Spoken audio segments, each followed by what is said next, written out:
In today's video, I'm going to teach you how to put text behind a subject in DaVinci Resolve. This is a simple effect, but it can make your edit look much more polished and professional.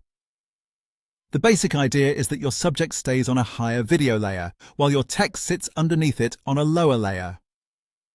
That layering creates the illusion that the text is passing behind the person or object in your shot. To get started, make sure your subject clip is placed above your text in the timeline. This part is very important because DaVinci Resolve displays the higher track in front of the lower one. So if your subject is on the top layer and the text is underneath, you're already setting up the effect correctly. Next, add your text. You can do this using a regular text title, and once it appears in your timeline, click and drag it onto a lower video track beneath your subject clip.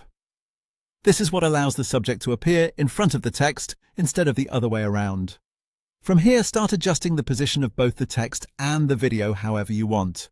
Move the text so it sits in the area where you want it to appear behind the subject.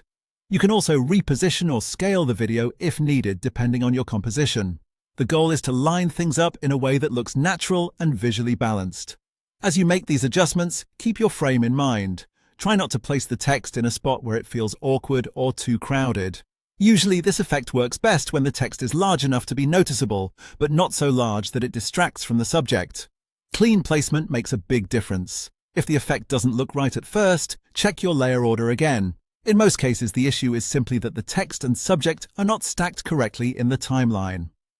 Once the subject is above and the text is below, you can fine-tune the placement until it feels right.